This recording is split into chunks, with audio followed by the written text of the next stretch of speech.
Merkez Camisi. Emekli radyoda gençlerin hepsini tedavi. Böyle bir şey. Hatta şimdi de sakin bir karar.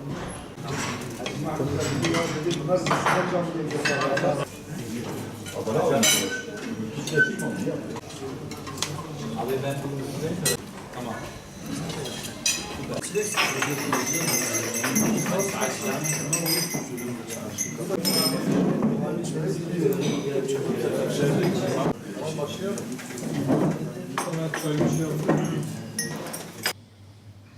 Bismillahirrahmanirrahim.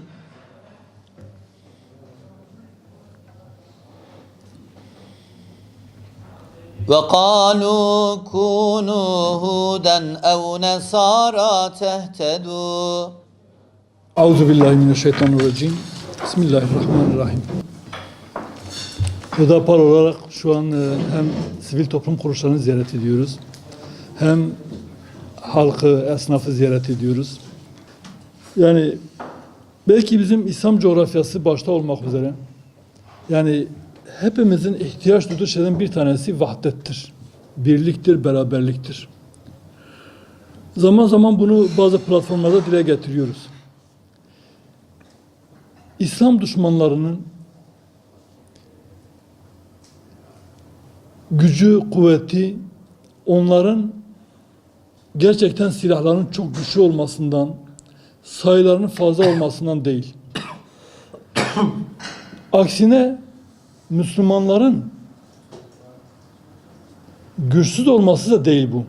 Yani Müslümanların güçsüz, zayıf ve sayısının yetersiz olmasından da değil. Yani Müslümanların sayı olarak sayısı da var.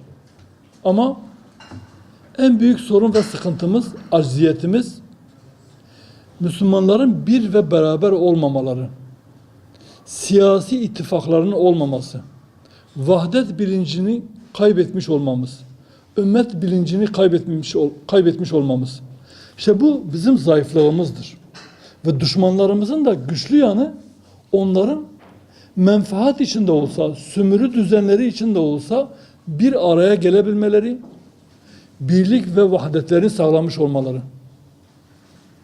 Yemekte de bahsetmiş olduğumuz gibi Avrupa Birliği'nin kuruluşu bizim arzuladığımız belki yıllardır hep dile getirdiğimiz ümmet anlayışının bir yansıması, bir versiyonudur.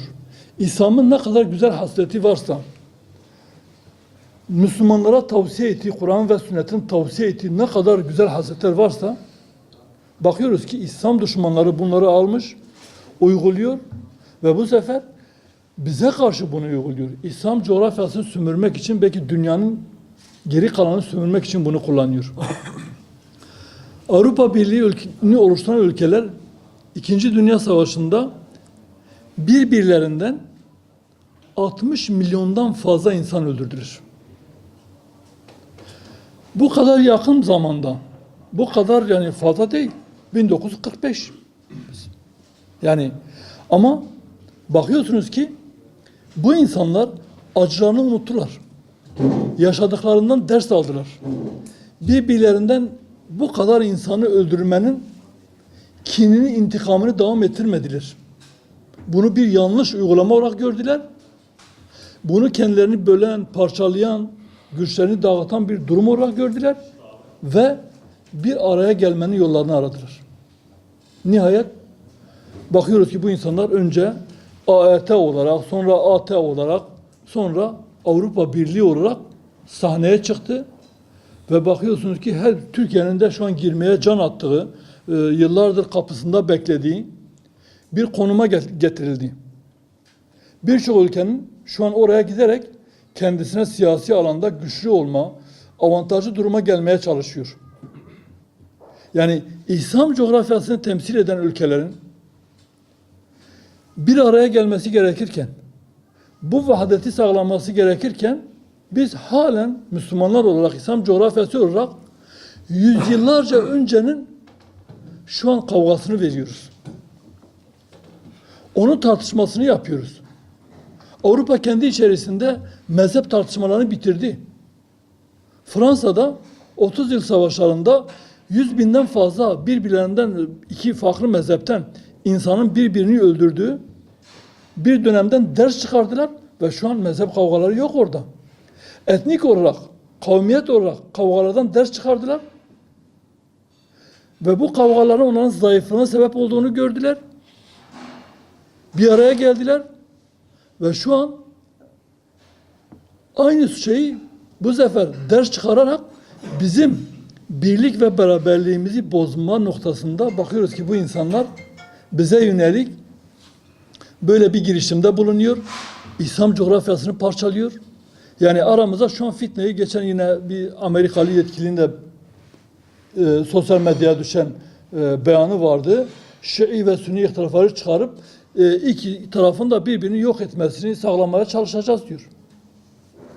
Bu kadar net bir şekilde yani niyetlerini belli ediyorlar. Bakıyorsun ki işte bizim aramızda koydukları şey işte yapay sınırlar var. Daha önce yani Osmanlı ve öncesinde sınır yoktu İslam coğrafyası arasında. Sanal sınırlar vardı. Ülkelerin sınırları sanaldı. Yani Hindistan'dan İstanbul'a kadar hiçbir sınıra takılmadan, hiçbir gömleğe takılmadan Müslümana gidip gelebiliyordu. Ama bugün aramıza sınırlar koymuşlar, duvarlar örmüşler. Etnik olarak bizi parçalamışlar. Ve bu parçalanmışlık üzerine bir de bizleri sömürüyorlar. İslam coğrafyası sömürünün merkezi durumuna gelmiş. Böyle bir ortamda işte Müslümanların ders çıkarması lazım. Kendimiz biz şuurlu Müslümanlar olarak, bu işin farkına varmış Müslümanlar olarak bu birlik ve beraberliği sağlamanın yollarını aramalıyız. İşte bu tip STK bazlı, farklı İslami kesimlerin ortak platformlar ismi altında bir araya gelmesi şahsen beni ümitlendiriyor. Yani o umutsuz tablo yok. Gittikçe de umudumuz artıyor. Ve inşallah Müslümanlar o siyasi birliğe de kavuşacak bir gün. Herkes kendi ülkesinde, kendi coğrafyasında, kendi yönetimlerini bu noktada, vahdet noktasına, birlik noktasına sıkıştırırsa veyahut da birliğe zarar veren uygulamalarına, kendi hükümetlerinin birliğe zarar veren uygulamalarına karşı çıkarsa, ister istemez bu noktada vahdet gerçekleşecek ve biz de o siyasi birliği, ümmet bilincini artı bunu pratiğe geçirme imkanımız olacak. Bunu yaptığımızda da emin olun ne Avrupa bizi sömürebilecek, ne İngiltere içimize fitne koyabilecek, ne Amerika. Rabbim o günlere bizleri tez zamanda kavuştursun.